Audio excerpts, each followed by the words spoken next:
I hope you all are doing awesome today. It is our pleasure to welcome you all on Engineering's efforts in developing bioengine.com and discuss some of the ideas that surround in developing cognitive intelligence from the perspective of philosophy of medicine, logic of scientific discovery, and psychology. And bear in mind, the discussion is not supposed to be deep dive in any of these concepts, but to create some pointers and create better appreciation for developing multilateral cognitive intelligence. Philosophy of medicine in the realm of big data, everything is complex. Wading through the muddle of complexity and to make sense requires knowledge of science to make sense, and science of knowledge to devise a method to make sense. This problem is further hindered by the high dimensionality of the data. This demands new kind of cognitive science. And bear in mind, as it is, medical domain is a high dimensionality problem, from clinical data and all the way to genomics. So the new kind of cognitive science is Hyperbolic Dirac Net that is being introduced by Inc. It's a biostatistical approach for medical ontology development, achieving artificial intelligence driven reasoning. Particularly, HDN employs probabilistic ontology as an architecture approach. HDN approaches a large system and mines the system for discovering and extracting the hidden knowledge. Employing machine learning techniques, HDN approaches the system having no prior knowledge, meaning the knowledge of the hypothesis is not necessary. In fact, mining ecosystem, one has to acknowledge the varieties of hypotheses are possibly existing. Regardless, they have to be mined, discovered, and extracted out. Importantly, the discovered knowledge has to be represented. Although one need not know the varieties of hypotheses that possibly exist hidden in the system,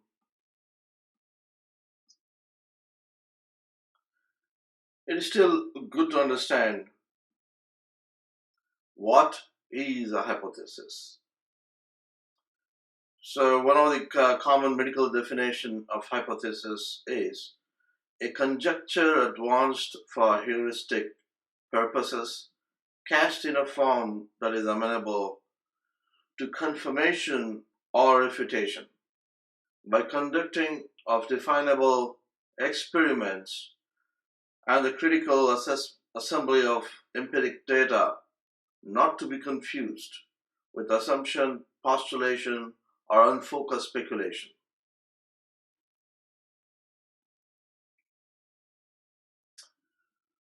Again, to glance back, HDN approaches a large system and mines a system for discovering and extracting the hidden knowledge, employing machine learning techniques.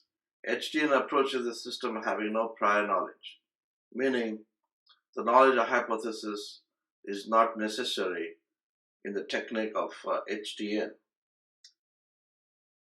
And the other thing to bear in mind is when we are dealing with hypothesis, either we're looking for confirmation or a refutation. So hypothesis never maintains a status quo. There's no status quo around hypothesis. They always keeps changing as more and more evidences are formed and more discoveries are made.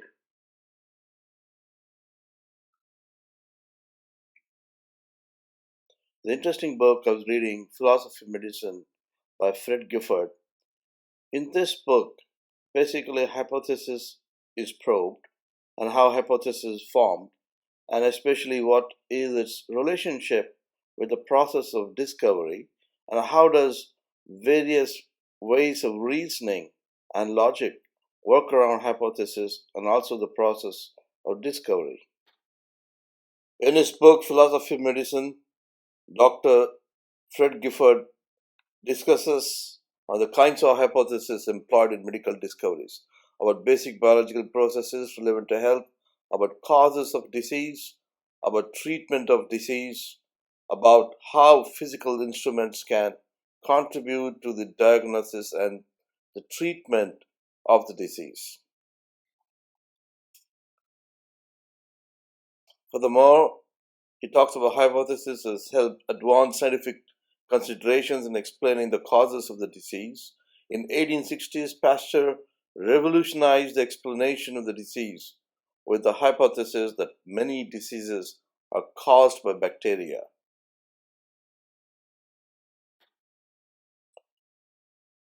Dr. Fred Gifford discusses the role of discovery and hypothesis around 4 viewpoints.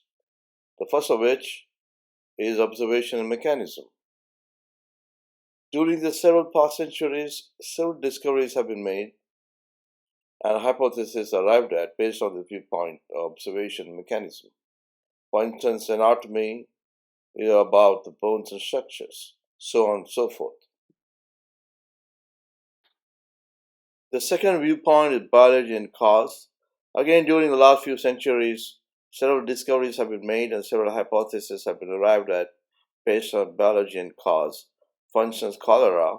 Cholera is waterborne. Antisepsis. Contamination causes fever.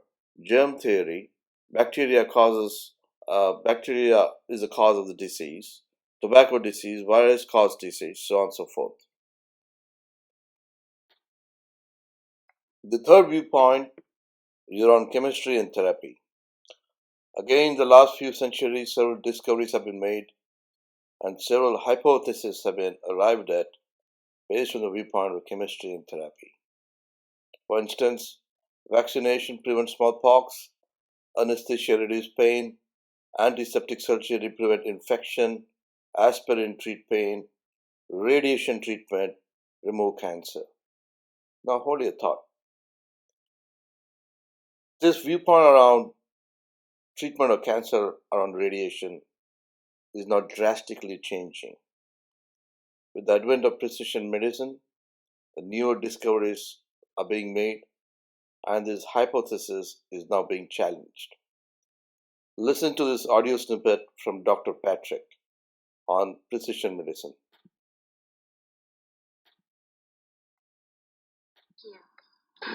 Dr. Patrick, you've had a long history of developing and implementing new and innovative ways to battle cancer, and I know the whole topic of precision medicine is one that's very interesting and a passion for you. Can you talk a little bit about advancements in this area and what are the implications for FDA?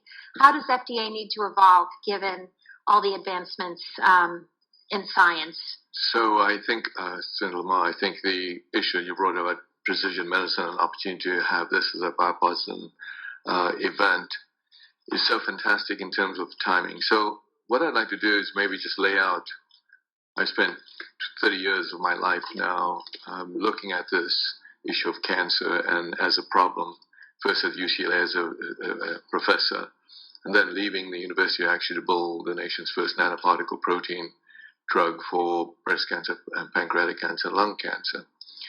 And through that event, I will lay out a problem that should scare a lot of us as we age, because the reason we've lost the war on cancer because we've gone down the wrong assumption.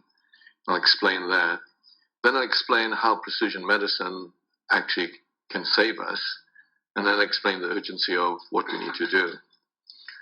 We've always assumed as a nation and as a society that cancer was a single clone. So there's this horrible clone that happens in your cells and the single clone grows and you would kill it. So for 40 years, we've been going down this path of single drug of maximum tolerated dose of chemotherapy or radiation therapy. And it made sense if in fact it was a single clone, quasi-made sense, that we try and kill this clone while we're killing your normal cells, put you through a horrible process, and hope you come out at the end of that alive with the clone dead, and your body alive. And if that were true, we would have cured cancer today. And amazing, that assumption was made by a single mathematical calculation, which in retrospect was in error, that cancer cells just grew linearly. It turns out now through next generation sequencing that cancer, there's 10,000 clones that happen in your body. It also turns out that you and I, as we're sitting here, are producing probably 10,000 cancer cells a day, but your body actually has a protective mechanism to protect your body from actually having those cells actually grow, and it has a way of killing it. So if there's 10,000 clones, which you've now discovered only through next generation sequencing and through this genome sequencing, then the idea of zapping you with nuking with you a patient with maximum tolerated dose of cancer has actually failed, because it kills that one cancer cell and the others come up, and so those that are asleep come awake. So we've gone down this path, and by 1990, 25 years ago, I wrote the first paper on this very ancient cell that you and I have in our body called the natural killer cell, that floats around in our body. It's only 10% of your white cells that sits there today as you're sitting here, protecting your body not only from infection, Ebola, from cancer. And that if we could harness that cell and cause that cell to actually kill the cancer, you would actually find a new way in. Except for 40 years, we've been wiping out that very same cancer, that same cell that's protecting us by giving us maximum tolerated dose of chemotherapy. Interestingly, precision medicine is bringing new ideas and changing the entire viewpoint that we hold on how various cues must work. In my view, the entire viewpoint of chemistry and therapy itself is undergoing drastic change. With more and more progress in biologics, it won't be chemistry anymore. The fourth is around physics and deduction. In the past few centuries, several discoveries have been made and several tools and instruments have been discovered, and each of the tools discovered is based on a certain hypothesis.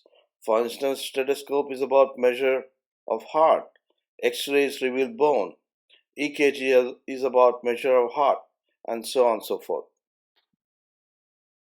To sum up, the four viewpoints around which discoveries are occurring and hypotheses are being formed are biological processes relevant to health, causes of disease, treatment of disease, and physical instruments, how they can contribute to the diagnosis and better treatment of the disease.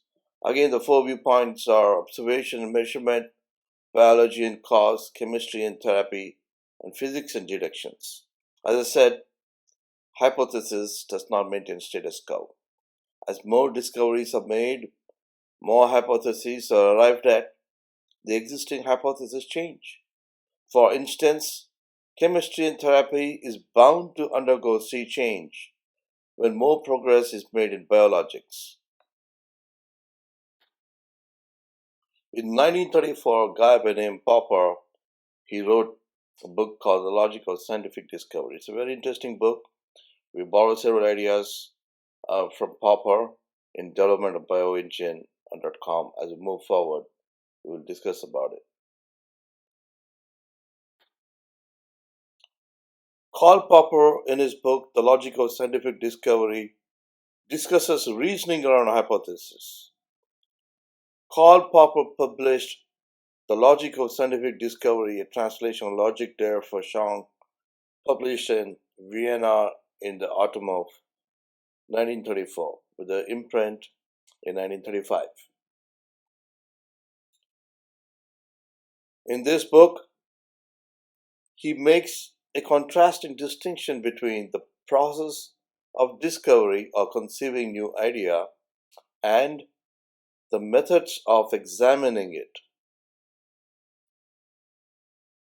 Ideas like these created interest in examining the system of logic and logic itself, the way it operates, particularly deductive logic and inductive logic, the latter of which is ascribed to inference.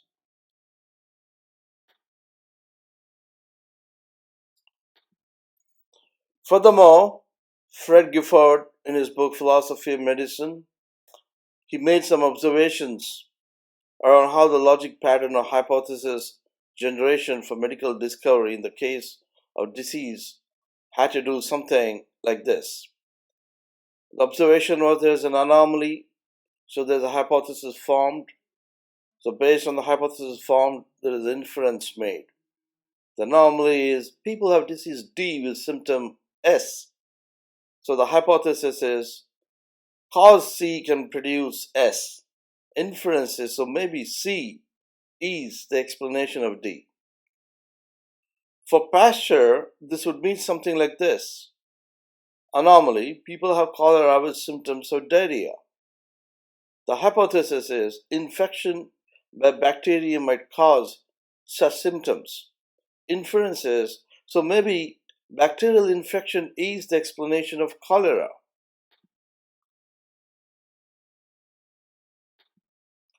Unfortunately, this pattern leaves unanswered the most interesting question about the discovery. How did Pasteur first come to think that infection by a bacterium might cause cholera? Answering this question requires seeing abduction as not merely a kind of deformed logic, but rather a rich psychological process. This is discussed by Fred Gifford in his book Philosophy of Medicine. Going further, he observes the cognitive review of the single major discovery, the realization by Barry Marshall and Robin Warren that most stomach ulcers are caused by bacterial infection.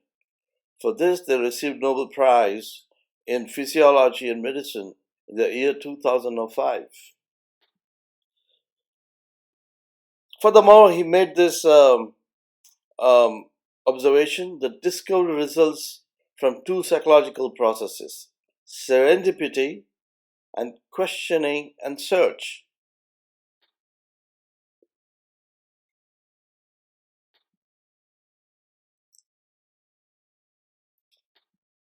So, trying to answer how serendipity and questioning and search work, he arrived at a very simple model which basically discusses the psychological aspects of discovery, how one's own curiosity works. Necessity is the mother of invention. We know that. So, how the need works, how our own surprise discovery works. Overall, with all of these resulting into a deeper inquiry, how do we go around discovering, applying logic and several other techniques, including search and research, and overall, the serendipity, the aha moment.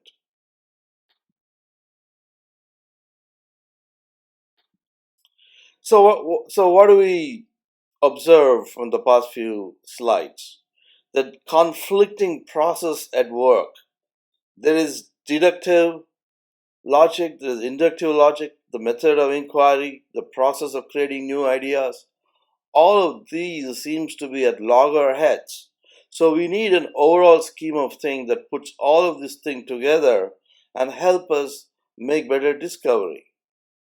And in our scheme of things in bioengineering, we apply probabilistic ontology. In a way, what it states is, if obesity is a cause for diabetes, or is it type 2 diabetes causes obesity? So which one is more true? Probably both is true. And they're cyclic, so they are probably impacting one or the other. So where does this diagnosis lead us? Essentially, when confronted by big data, the vexation is how do we bring different decisions to bear? How do we look at the diagnosis, the procedures, and all the way to the outcomes, and arrive at certain pathways that we can execute? The dilemma observation comes from what's being observed what's the process of the observation, and who is the observer. Basically, we are exercising multilateral intelligence. Basically, it's a social cognition, the social intelligence. So, how do we make all this thing happen from the light of big data and the data mining against the big data?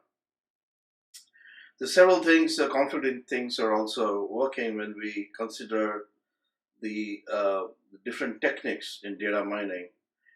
Some of the challenges: what's an object, what's a subject, what's a data, what's an hypothesis? Uh, do they interchange their role? Can events itself be a hypothesis, or a hypothesis is a combination of events, or is hypothesis a combination of events linked to being a subject? So there is less and less distinction between the two. And as we probe the knowledge of science, as we want to develop a book of knowledge, also we need to pay attention. What is our science of knowledge? How are we going to develop this book of knowledge? So between the both the what and the how, again there is a lesser distinction, and this is the vexation in trying to solve the problem. So this brings us to something called as ontological undecidability, and this can be resolved by applying a technique called probabilistic ontology. Generally, looking at the medicine or the philosophy of medicine and calling it itself a large a book of knowledge, it's a big data by itself. So any system that is observed, we can only determine the system probabilistically. So that's the underlying idea. During the times when computers had not advanced, statistics was being applied to simple cases. Then came along computers, internet, and big data. And data mining emerged to conduct automated tasks around large data sets, including employing statistics. An interesting possibility emerged. In employing automated data mining and statistics, prior knowledge nor idea was any longer necessary to make discovery of new ideas lying dormant in the huge debris of data. With mining, you don't necessarily have a prior idea of what you will discover. In effect, discovery itself was a proof of concept for utility of data mining, compilations of EHR and other large data sets. Data mining says, I have no preconceived idea. Please find me everything that associates or things with values that correlate more or less than you would on a chance basis. Zeta mining says, I have no preconceived idea. Please find me everything that associates or things with values that correlate more or less than you would on a chance basis or prior expectation, taking into account that there is less information in smaller counts of things.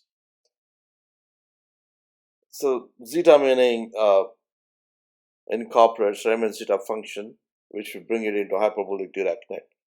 Basically, these observations are made in the light of how probability works in trying to predict some anomaly or trying to look for a certain pattern. This all, in the light of big data, is about trying to find a needle in a haystack. So moving on, however, there is a very important and fundamental exception to all of this. Bioengineering employs quantum universal exchange language, which we call as QUEL, a system of math derived from Dirac notation that renders math underlying quantum mechanics to be exploited as a notational or symbolic programming language. This system of math results into a framework, an ensemble of techniques, creating better capability for cognitive science, in the data mining. Quell as such is composed of tags expressing knowledge. It is also designed to conduct evaluation of anti-patterns. In a way, it is following Karl Popper's idea that an assertion, like an hypothesis, awaiting disproving. The default probabilities and association values are 1. All probabilities showing a latest refinement on that is, reassessments in the light of contrary data. Any shifts up or down from association constants of 1 as information between something, they are the same idea.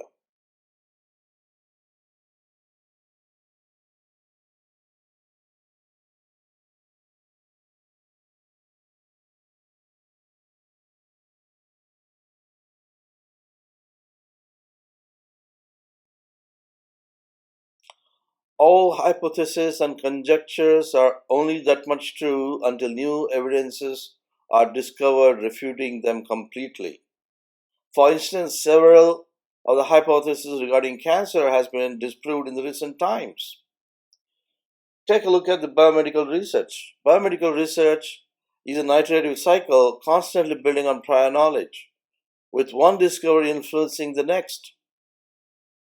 In recent years, the cycle has become increasingly efficient as the pace of discoveries have increased, and various sectors within the biomedical research enterprise have become further integrated, leading into one seamless ecosystem.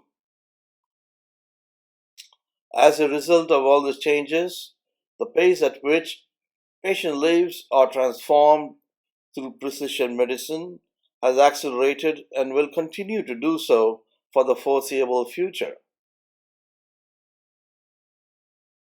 You can go to this link and find more interesting information.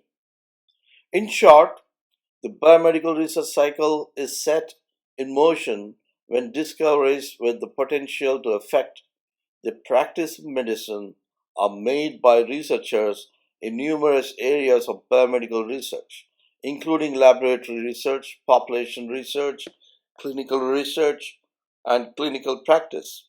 Ultimately, the discoveries lead to questions or hypotheses that are tested by researchers performing experiments in a wide range of models that mimic what happens in healthy and diseased conditions.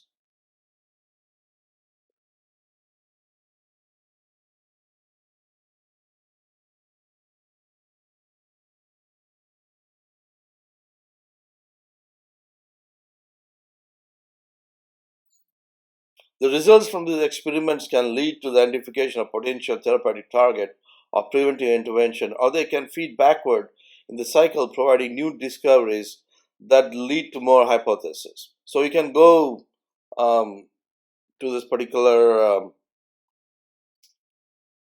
link. Actually, I read out from that link.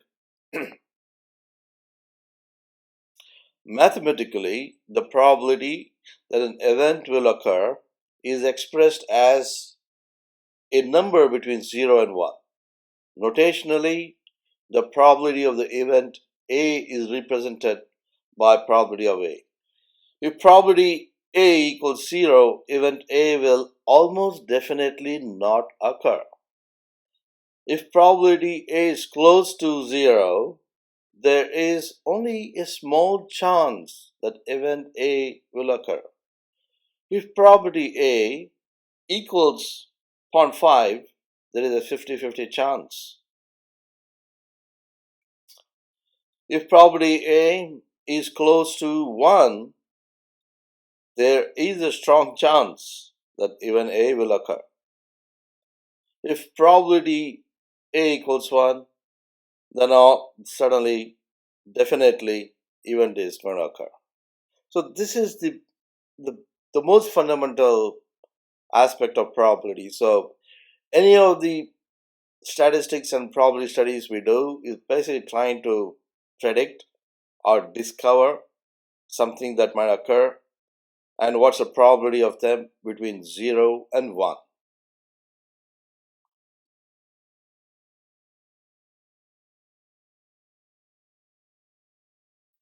There are several reasons for this view and default one as a starting state. There are several theories: Karl Popper information theory, zeta theory, and a Bayes net, and the Bayes theorem, and also what's the philosophical idea around one. So all of these, they have a certain way of describing the probability. And Karl Popper says most statements of knowledge assertions awaiting refutations. Information theory, information is the inverse of the probability. So when P is 1, information is 0, probability 1 is the starting point when you know nothing. So on and so forth. As we make progress in different types of probability studies, basically we're trying to combine a complex set of events and trying to discover the probability of the consequence of all these events coming together and making another event happen. Sometimes in the language, instead of event, you can also use a hypothesis, or you can say a hypothesis happening on the condition of these events. And also you can, like I said, we have this a challenge of trying to define a hypothesis, a subject and object and subject. According to the Vedas, truth is one, but the wise express in a variety of ways. Well, this brings us to appreciating the fact that philosophy of medicine demands a new kind of cognitive science. Let's take an inventory of methods out there in the market and what's the current state of art and what specifically HDN brings. The different ways market has classified, called, or characterized the methods and techniques within data science as prescriptive, descriptive, predictive. There are several more: exploratory, causal, deterministic, inferential. If you look at statistics and if you create two large buckets where different types of method fit in the statistics, one is descriptive and another we can call as inferential. Descriptive is more deductive type logic. Inferential is inductive. And again, we bring in two other way of looking at the behavior. One we call it as adaptive, other one is generative. Adaptive works within the confines of a certain preconceived model. Generative doesn't have a preconceived model. And also generative can develop emergent behaviors. And that is particularly of interest to us because we're talking about discoveries in the new landscape. So under adaptive, we can consider frequent test. This is the most popular and the oldest statistical technique. It's also called classical statistical technique. It's a very simple model. Here, hypothesis is considered stable because you know the hypothesis, but you're just probing the data within the hypothesis. The second is Bayesian. Here, the data is fixed and the hypothesis is varying.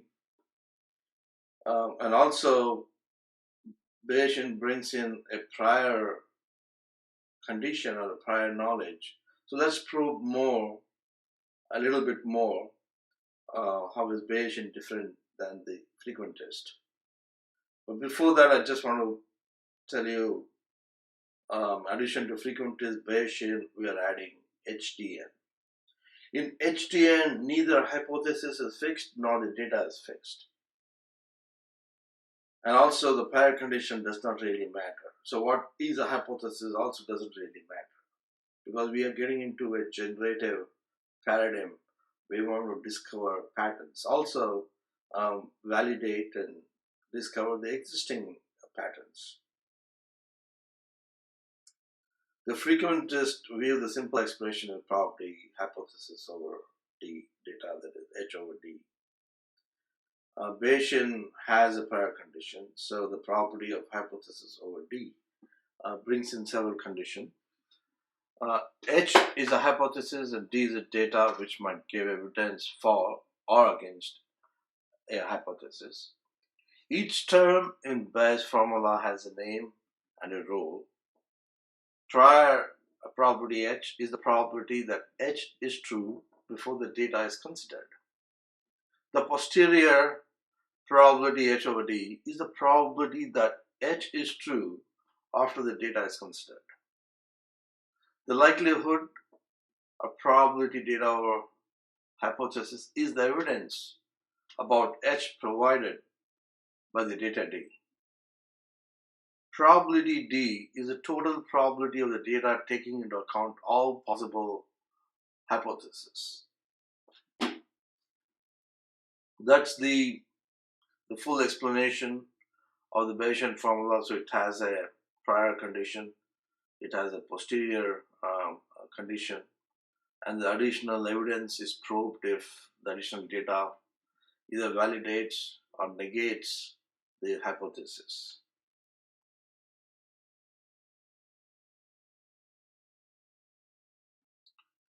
So let's look at HDN still at a higher level. As we move forward, there'll be more detailed discussion by Dr. Robson, which will be very exciting. But however, I want to prepare you for that lecture by Dr. Robson. I just want to give a higher overview of how HDN is being approached. The design of HDN was influenced by the work of Professor Paul A.M. Dirac, and his work is borrowed to design the math in HDN. So Dirac notation is a very important scheme of things. Dirac notation was something that Paul A.M. Dirac established. As I said, we'll be discussing this as we move forward, but I just want to give an overview.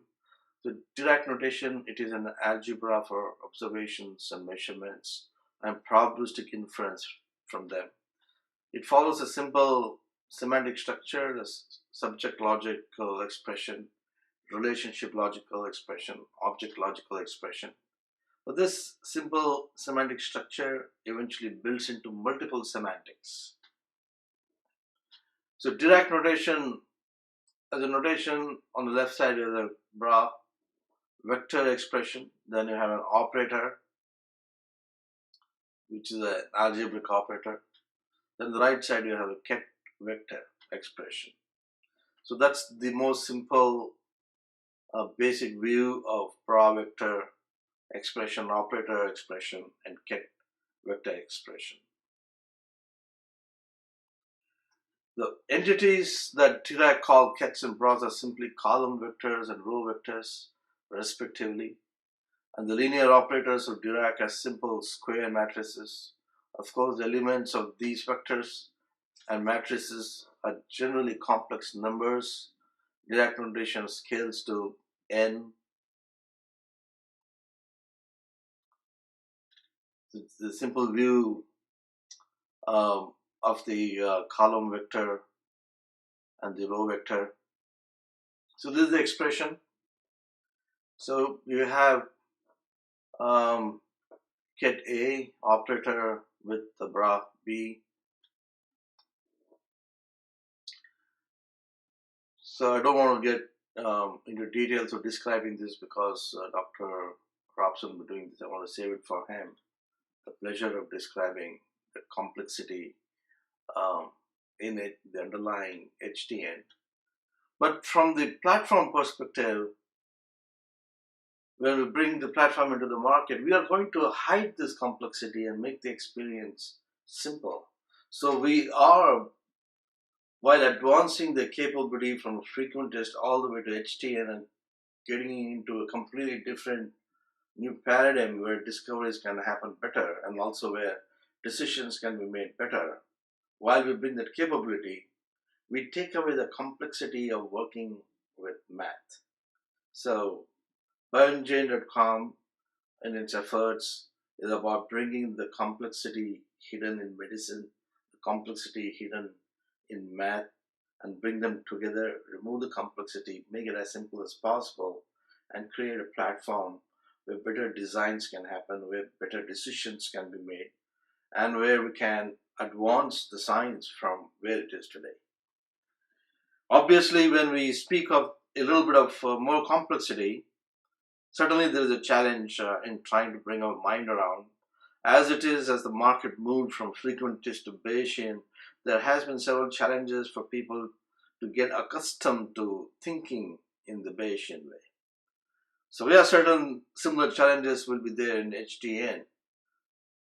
But having placed this complexity upfront and in a certain fundamental position, those very aspects which are very counterintuitive to human being, we create a learning opportunity upfront, begin to deal with the way we should think, because we are moving into a new kind of cognitive science, and obviously it demands a new kind of cognitive intelligence. And we're talking about multilateral intelligence against a multivariate data. It's a large data set. So design that results as a method in HDN is a non-predicated design. And I said it's not adaptive, it's generative. So within the scheme of things, being generative, when we say it's non-predicated, it means it is not deterministic. So as we design the architecture, we don't presuppose the behavior of the system. The system behavior is discovered by machine learning, and then it moves as more and more people interact and more knowledge grows within the system.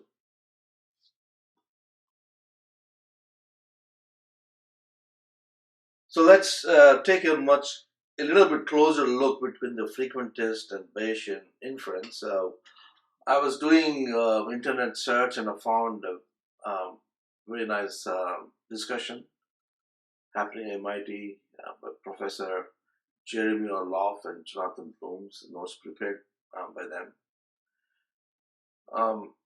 Let's take a quick glance at these notes. In most experiments, the prior probability and the hypothesis is not known. So if this is the case, the recourse is the art of statistical inference. So the idea is you either make up a prior, like in the case of Bayesian, or you do your best using only the likelihood, like in the frequentist. Frequentist inference is only conditional. It's very simple. The frequency hypothesis given a set of data. The frequentist school only uses conditional distribution data given specific hypothesis. The presumption is that some hypothesis, the parameter specifying the conditional distribution data, is true, and that the observed data is sampled from the distribution. In particular, the frequentist approach does not depend on a subjective prior that may vary from one investigator to another. Bayesian view, we discussed, it has a prior knowledge, or you try to establish a prior knowledge, and then you look at the data and how it's going to impact the hypothesis and trying to bring evidence or work against creating an evidence. The Bayesian school models uncertainty by a probability distribution of a hypothesis. One's ability to make inferences depends on one's degree of confidence in the chosen prior, and the robustness of the finding to alternate prior distributions may be relevant and important. Can do both conditional and joint probabilities. Now let's take some one-to-one difference between frequentist and Bayesian. Under frequentist, never uses or gives probability of a hypothesis, no prior or posterior, depends on the likelihood of probability D or H for both observed and unobserved data, does not require a prior, dominated statistical practice during the 20th century, tends to be less computationally intensive, uses probability for both hypothesis and data, depends on the prior and the likelihood of the observed data, requires one to know or construct a subjective prior, dominated the statistical practice before 20th century, may be computationally intensive due to integration of many parameters. So this gives a kind of a higher view between the frequent test and the Bayesian. So hyperbolic Dirac Net behaves like a Bayesian, as we discussed before, just that it is not a DAG, it is not an acyclic. HDN takes the concept of Bayesian inference by removing the acyclic condition and makes it hyperbolic. So now let's get into the next session with Dr. Barry Robson. It's a very interesting session. A few years back, he discussed the mechanism around bioengine, which is the quell, and HDN at John Hopkins. So let's hear Dr. Barry speak. Thanks. They use different fundamental theories. It's almost as if Meissen started this tradition of novelty by departing from the norm. Dr. Lehman said, well, not exactly. They just called it a calculus. But there are other differences, which are perhaps more controversial, like this update rule, which we came across, actually, by working by a different route. If I generate a new rule by a syllogism and a knowledge net, that rule might already exist. Perhaps with different probabilities entered that way on computer. You've got to reconcile them. And it turns out to be a wonderful way of reconciling rules and boiling them down to one consistent rule. Without doubt, for the semantic web, the probabilities are a problem. This is an interesting article to read, what probabilities even are, how to get them, how to put them together, and inference is really a problem for the semantic web. And hence, primarily, it isn't probabilistic right now. RDFs and OWL structures are not fundamentally probabilistic. There is a dominant method called the Bayes net, which is interesting in many ways. It calculates the joint probability. We know it's very conditional by dividing by the probability of something, so we'll concentrate on the joint probability. It's represented algebraically that way, but what's really happening here is the graph can just act in one direction. You can't loop back on yourself and look at the other direction.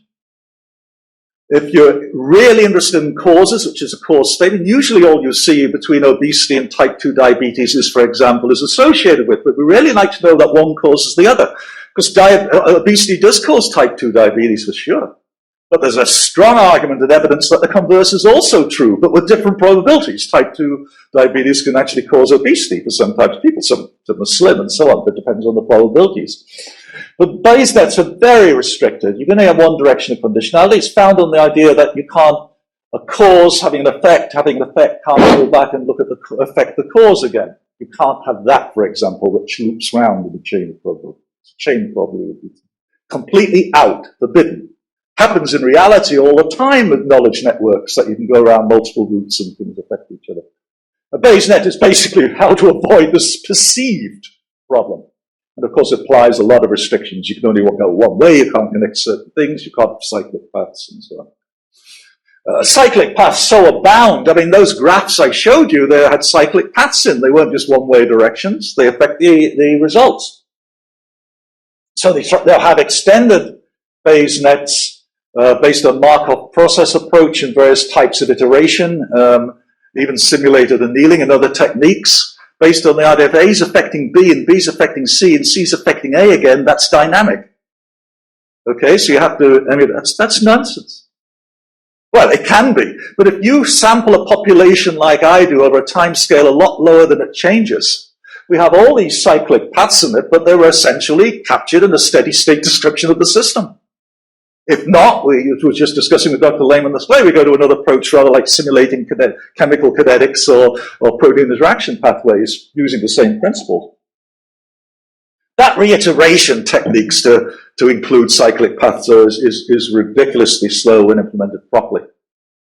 There's another thing, big problem. The Bayes net has nothing to do with Bayes. Bayes didn't say anything. This is just a conditional probabilities multiplied together. This is Bayes' theorem, but look at it. Breaks all the rules we just said for the Bayes net. Probability of A given B. You can't have B given A represented at the same time.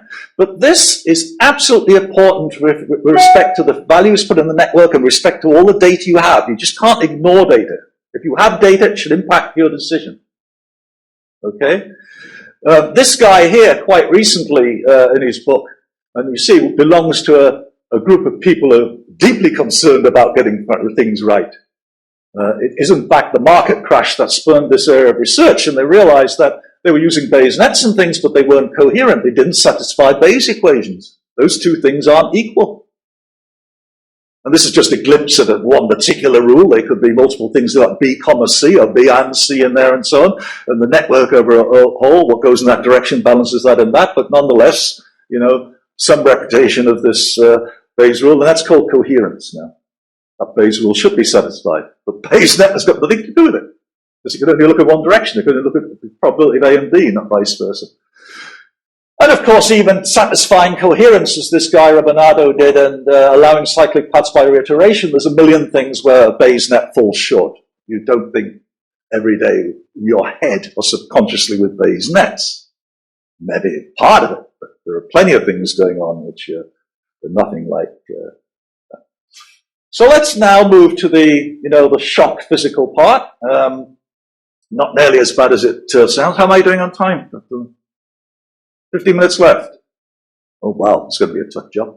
Okay, I'll just have to overshoot it and gunshot the slides, but there's an additional bonus. Dirac himself fundamentally believed that the methods of theoretical physics should be applicable to all those branches of thought in which the essential features are expressible in numbers. He said that in his Nobel Prize speech.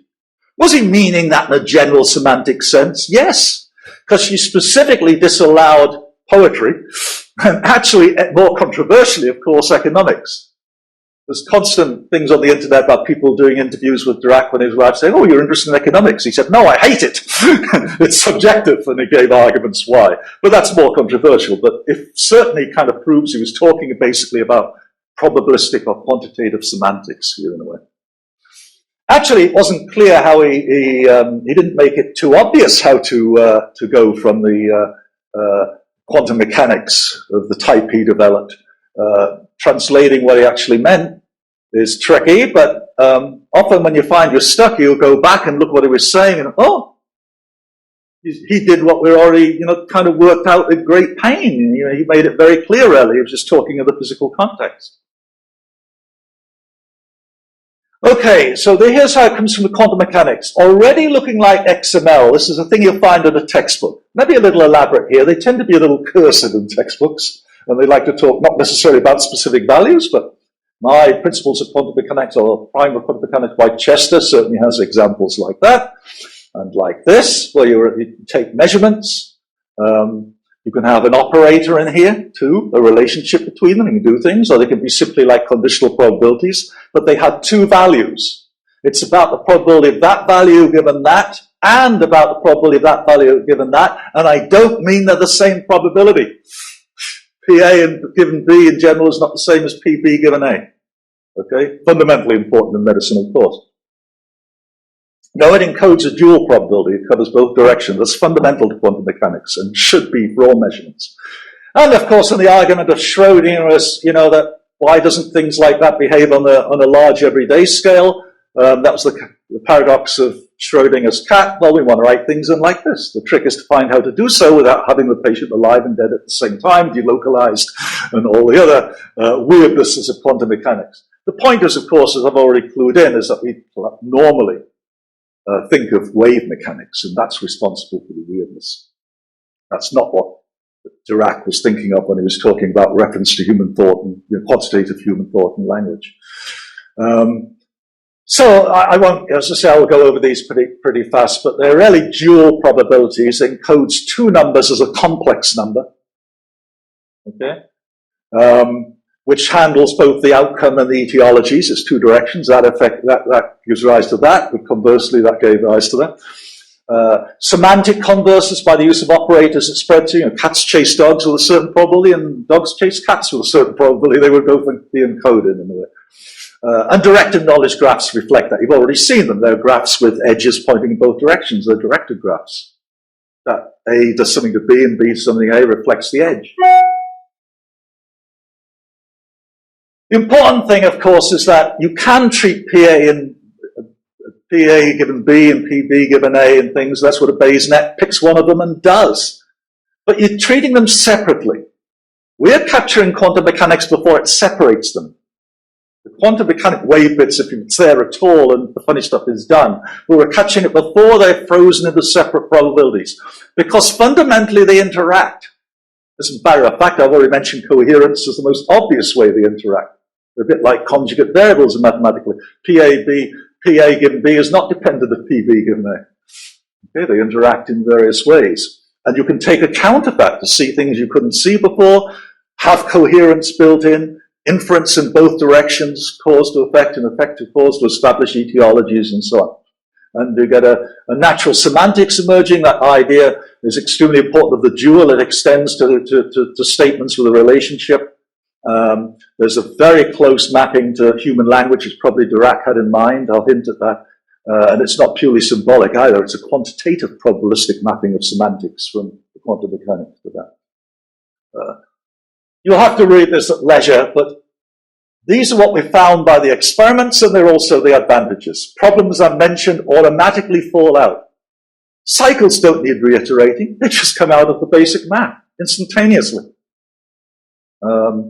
Whenever you get a complex part of the value, it indicates something's wrong if you're looking for a joint probability. If there's a complex part of the number, remember this is quantum mechanics, we're dealing with complex numbers. If there's an imaginary part, it needs taking out by finding what's missing. Very useful guideline. And we can, handle all forms of logic. The only thing quantum mechanics can, if I knew how, but theoretically in principle we can. And it's very like Prolog, excepting it's probabilistic. You can use it in that kind of way. So you can imagine programs which have variables that don't specify exactly what's being concerned, but they drive the data, which is represented in similar form.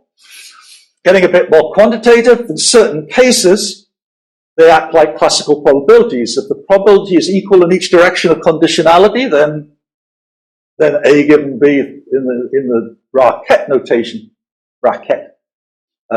is equal to these, which are the probabilities. So if the probabilities are equal in each direction, including if you've got operators in like Jack marries Jill, equal probability that Jill marries Jack, right? Then it's a real value and equal to probability. In special cases, if they're identities, if A and B is the same thing, you get one. If they're independent, you can recur and you can count them, like there's a male, there's another one. I can count basis of sampling. Then this is simply equal to PA and PB. If they're mutually exclusive, in fancy terms in quantum mechanics, the orthogonal case, not that people normally think it means, but that's precisely what it means. It simply means that A and B are mutually exclusive. One can't be conditional upon the other, it's zero. In a programming system, in a programming language, you can make statements that have variables and they carry values behind the scenes. You assign something to a variable called X. You don't at every moment the program's executing, you read your listing of the program, you don't see the 0.3 you put in X, you see the X. That's not true for tags. We're transmitting these between systems. They're on the internet. The value has to be carried up front. It's called the P forward and the P backward. And that's carried explicitly on the tags. But algebraically, you use them the same way as if you looked at the X in a program and pulled out 0.2 or something like that. Another thing to remember is that quantum mechanics, an operator in, it doesn't have to be a probability that comes out. Okay, you can get an average value of something that way. That's the other fundamental thing to do. Very important to us, but forget that here. We're looking at things which are relationships, so they're no less probable than probability of A given B. Okay, so there are particular very common types in quantum mechanics anyway. But again, they use the P forward and P backward attributes on the tags. The algebraic significance is basically, let me put it this way, and I fundamentally believe this, I call it the Dirac compiler principle. Our programs for inference are really like compilers for quantum mechanics, with one huge difference. The Lorentz rotation has been applied. What does this mean? Whenever I, the square root of minus 1, its exponential generating periodic functions are responsible for the waves, okay, appeared, Lorentz would say you rotate, but you simply replace, that's all it means, the I by another type of imaginary number called H, which I once thought I discovered, then found Dirac had, and then found that he thought he'd discovered it, and it actually goes back to Cockle in 1848 on a paper, New Imaginary in Algebra. Okay? The difference is at the square root of plus 1, which confuses the hell out of people, because 1 is obviously the square root of 1, sometimes called the hidden square root of 1, but no, its mathematical definition is precise. As I times I equals minus 1, whenever you see an H times an H in your algebra, it's now plus 1. This comes from Dirac's treatment transforming quantum mechanics to modern particle physics. He was making a relativistic correction, a la Einstein, to these high-speed particles. That essentially transforms quantum mechanics. It keeps some of the wave mechanical features which will drop. But by making it relativity, that makes it classical. Because the classical world is just a subset of the relativistic world at low velocities and masses and so on. These two quantities are important. They drop naturally out of hyperbolic functions with the exponential of something which is multiplied by h's. They're used, that's my notation, but the same idea appears in many different notations in quantum mechanics, generally called the spinor, or operators in quantum field theory. The important thing is that I'll do some miraculous things with algebra, and you say, how the hell did you do that? It's very easy if you learn a sort of second level of algebra based on the two of these. I know that that times that is 0. I know that that plus that is 1. I know that that squared or times itself or its exponential or its power delivers the same value back again. And this, if you learn those rules, the algebra looks like I'm doing something amazing, partly trick, in fact it's easy. So I'm not multiplying and adding and doing that h bit all the time. There's a second level of algebra which is very easy. In its simplest form, it looks like you spotted a missing bracket there, but anyway, today it annoys the hell out of me because I like to be rigorous. I like to be able to, I like my PowerPoint slide to be able to run a programs if I cut and paste them, so I hate it when there's a bracket missing. But you can write these things this way, forgetting the wave mechanical part and concentrate on putting empirical probabilities in where we had statistical weights calculated from momentum and position or energy and time before. We were interested in empirical probabilities. It's very easy. That simply encodes the two directions of conditionality. We can write it this way, which algebraically is the same thing, the probability of A, probability of B there, and the association constant. That's very important. If I have those three numbers, I can calculate virtually any metric. No, not 5. Oh, 5 minutes, okay. Okay, so that's an important way to represent it, and this is a fuller way to actually write that out, and it follows classical probability calculations, which is hard if you're dealing at the H level of the multiplications and additions, but you can show easily.